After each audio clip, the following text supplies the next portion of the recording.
Good evening. And first of all, in response to numerous inquiries, that very brilliant star-like object in the western sky after sunset is indeed the planet Venus. But this evening, I want to go way beyond our solar system. We think we know a great deal about the universe, but do we? First of all, I'm going to give you a very brief, quite conventional account, and then we'll have a longer, harder look. So here goes convention. The Earth is a planet going around the Sun at a distance of 93 million miles. The Sun is a perfectly ordinary star, one of 100,000 million stars in the Milky Way making up our galaxy, which of course is by no means the only one. Far away, so remote that their light takes millions of years to reach us, we have other galaxies. There's the Andromeda Spiral, more than 2 million light years away, and even bigger than our own galaxy. And that's a member of our local group. Another member of the local group is the Large Cloud of Magellan, where the supernova blazed out quite recently. But that's only a start. Look at this picture. Here we have the Virgo cluster of galaxies, and most of the smudges in that picture are not stars, but whole galaxies, each containing perhaps 100,000 million stars, and around about 50 million light years away. And that again is only the start. What about the quasars? The quasars, look at that little tiny dot there on the end of the arrow. That is a quasar, and according to conventional theory, it's superluminous, perhaps as luminous as 1,000 whole galaxies put together, and is more than 10,000 million light years away, and is receding at more than 90% of the velocity of light. Now, how do we tell that? And the answer is by using the spectroscope and the well-known Doppler effect. Remember, a spectroscope splits up light. And when you look at the spectrum of a star, or a galaxy, you see a rainbow background crossed by dark lines, each one of which is due to some particular element or group of elements. Now, if the light source is moving away, its light appears slightly too red. And that means that all the spectral lines are shifted over to the long wave or red end of the spectrum. That is the red shift, and it is absolutely vital because all our distance measures in the far universe depend upon it. Let's go back again to that quasar. Now, how do we know it is so remote and so luminous? Because of its red shift. The greater the red shift, the greater the distance, and the greater the velocity of recession. That's the conventional theory. But that depends upon the red shifts being pure Doppler effects. Now, just suppose there's some other cause of the red shift superimposed on the Doppler effect. And if that is so, if the red shifts are not pure Dopplers, then all our distance measures may be wrong. And one astronomer who believes that and has observational evidence to back it up is Dr. Halton Arp, formerly of the Mount Wilson Observatory and now of the Munich Institute. Dr. Arp, we're delighted to have you with us. If you're right, then the effects upon all our thinking are going to be pretty profound. Our entire view of the universe, the size and the mass and the contents, depends on this assumption that we can tell distances by redshift. If that one crucial assumption is incorrect, then our picture falls apart and we don't know very much. Well, first of all, then, will you give us the observational evidence that you have that the redshifts are not pure Doppler effects or something else superimposed on it? Fundamentally, the only way you can tell the distance in the universe is to see an object associated with another object whose distance you know. So that if you see objects which are clustered together or are interacting together, you know that they're at the same distance. And if you find that their redshifts are much different, then you know that the redshift can't be a measure of the distance. Now, an example of this we see in this very pretty spiral galaxy with 3 quasars on the edge of it. The quasars have enormously high redshift, and the spiral galaxy has a low redshift. These quasars are so close to the galaxy that they are statistically or probably associated. We see other examples of this. For example, here are 3 other quasars associated very, very close to a galaxy. Now, in addition to these close associations, which are statistically probable, we see quasars actually linked to the galaxy. In this case, the quasar Markarian 205, just below the disturbed galaxy NGC 4319, has a very much higher redshift than the galaxy, which is only about 2,000 kilometers per second. The quasar has about 21,000 kilometers per second. The next example shows a quasar of very high redshift, 1.17, and it's connected by a luminous bridge into a disturbed galaxy with a jet that you can see here. The galaxy is, again, very much lower redshift, and the quasar is a high redshift. Now, not only do we have these quasars of very high redshift linked and associated with lower redshift galaxies, but also we have galaxies themselves of different redshift, which are clearly interacting, but have much different redshift. This is a famous example of one of these. There are many like this known now. The central galaxy is a disturbed Seyfert galaxy with a redshift of 8,000 kilometers per second, and the companion, which is linked to it, is 16,000 kilometers per second, much higher. Now, are you sure these links are genuine? Could it be any kind of line of sight effect? The only possibility is that there is an accidental projection of background objects. However, these objects fall so close that the probability is overwhelmingly that they are in fact associated. One of the objects we just saw, the chances was 1 in a million for an accidental association. Another object we just saw, the chances were 1 in 50,000. And there are many of these known. In other words, there are too many of these cases to be explained away by line of sight effects or just coincidence. That's right. Statistical investigations of complete samples have shown repeatedly that there are these significant associations. Moreover, they are characteristic of patterns in these associations which are repeated from association to association. Well, that means, in fact, that the redshifts are not pure Doppler effects, and they're simply not reliable as indicators of distance. That's right. The only observational test of this assumption that we have shows that the assumption is not correct. Well, quite apart from that, what about these bridges? How exactly are they formed, and are there any distortions between various systems? I think a good example is this NGC 4319 object, where you can actually see the luminous connection going from the center of the galaxy to the quasar Markarian 205. What about the significance of the bridges, then? Well, I think the significance is very central here, because the bridge goes back exactly to the center of the galaxy. That implies that the material was ejected from the center, and since it's an active nucleus, this makes good sense. Also, we must remember that it's accepted, and it's been proven, that the galaxies eject radio material, and they eject them in equal and opposite directions, so that it's very well accepted and believed that, in fact, as we see here, for instance, an active galaxy nucleus ejects these clouds of radio material, and in this particular case, there is a quasar associated very nearby. In another example, we see this typical radio galaxy ejecting radio material in either direction, and along the line of the ejection is a compact radio source, which in fact turns out to be a quasar of very high redshift. So that, in fact, we know that galaxies eject material, and the only point is what is being ejected. Now, we can see here, I think, one of the most spectacular examples of ejection. This is a spiral galaxy called NGC 1097, and this color picture shows the long, straight jets coming out from the center of this galaxy. In the next picture, which is a black and white, shows better the contrast of jets. You can actually see a faint fourth jet, again, always the ejection and the opposite ejection, showing luminous ejection of material from this galaxy. But now in this particular galaxy, it's very interesting because there are also radio and X-ray observations. The radio observations are shown here now on the black and white photo. The radio observations are shown in yellow, and they show that the radio material also goes along the line of these ejection of these jets.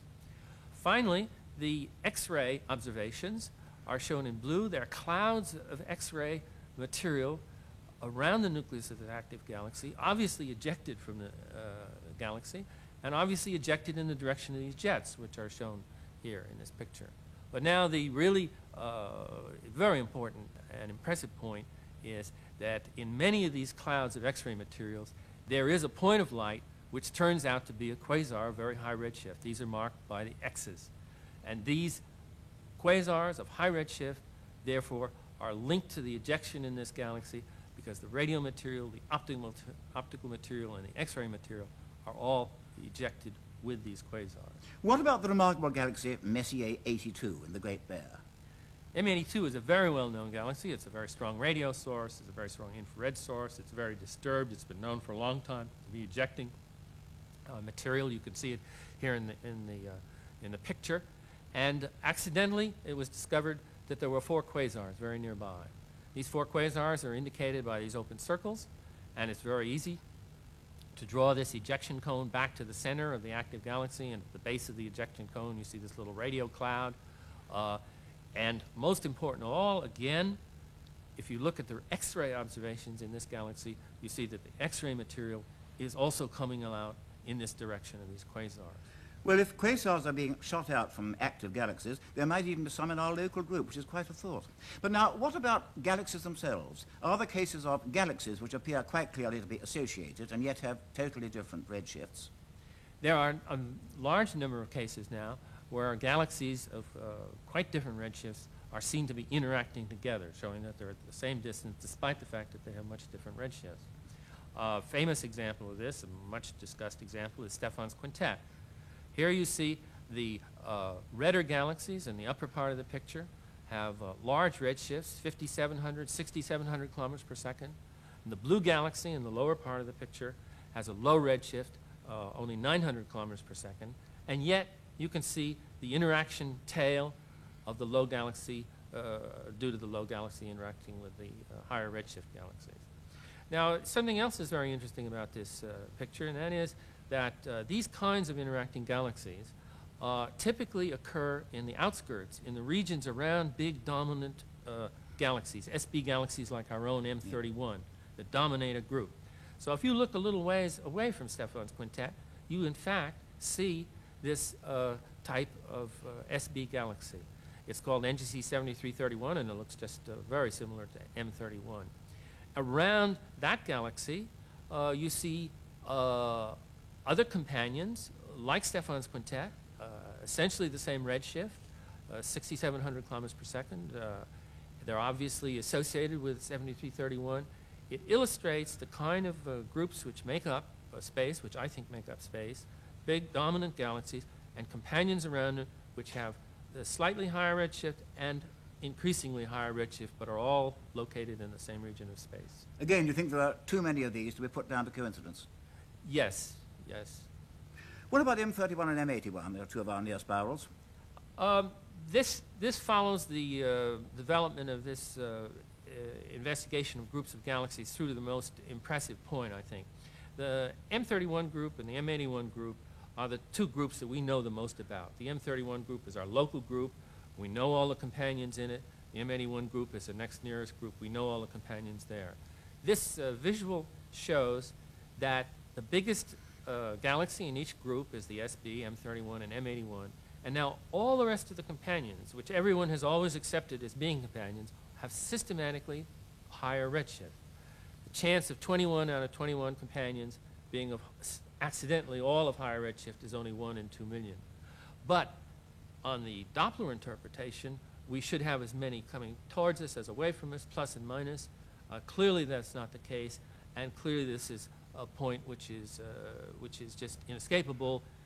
There are no future measures are going to change these redshifts, and we're not going to find any more companions, so we have to deal with this piece of evidence. Well, you're certainly painting an entirely new picture. How do astronomers in general view it? I think that, that there's a great commitment to the assumption that redshifts always mean velocity, and there's a great reluctance to give up this assumption because a lot of work has been based on it, and there is this reluctance to recognize evidence which contradicts this assumption.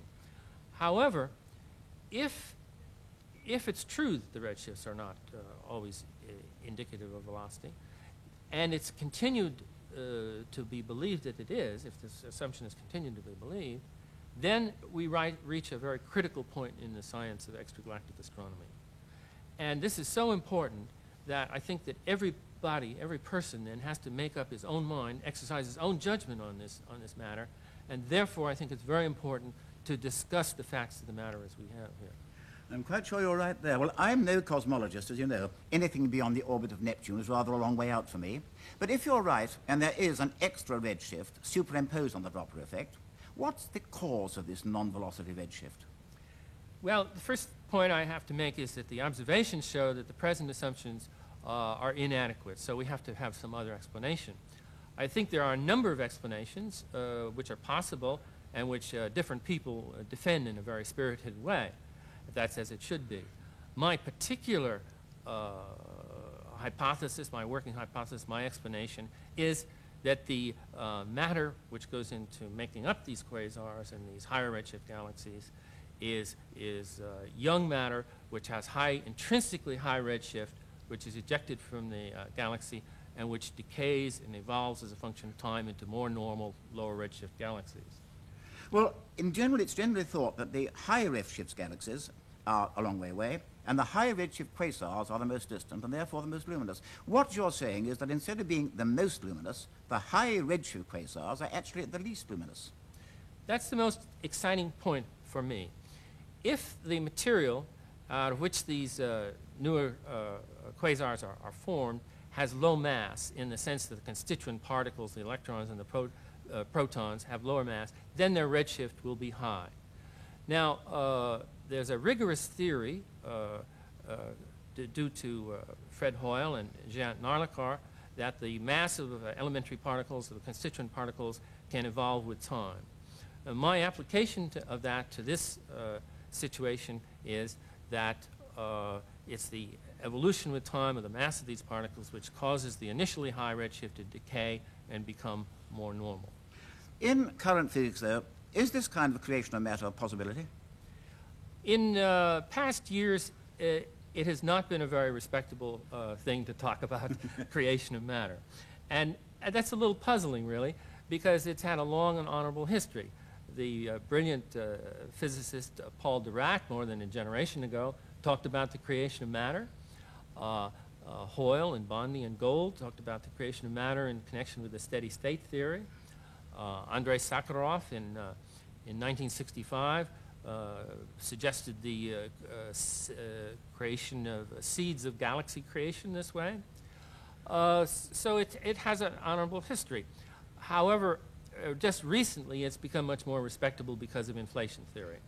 Inflation theory is the attempt of physicists to explain the expanding universe by means of fundamental physics, and in that process they conceive of creation of matter. The technical term they use is fluctuations in the material vacuum. And essentially you're looking at a piece of space and the properties vary and suddenly some material appears. Well, why not? My hunch is that the material appears where material previously exists in the center nuclei of galaxies, and that then this material flows out along the bridges or perhaps along the spiral arms. And this particular spiral galaxy we see here, we see that there is a disturbance in the top, in the arm at the top, and if we look in more closely we find a very peculiar blue object associated with that spiral arm, and if we take the spectrum of that object we find amazingly that it has a redshift a tenth the velocity of light, an enormous discrepancy.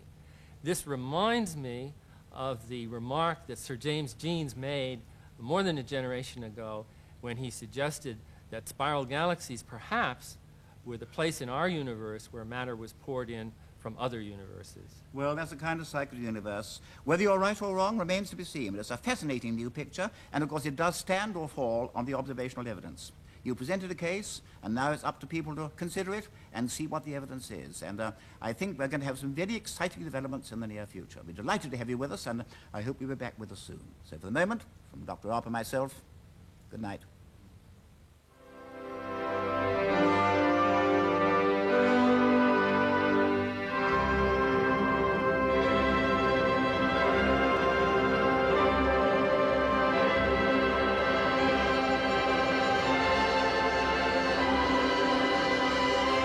We urge you not to attend.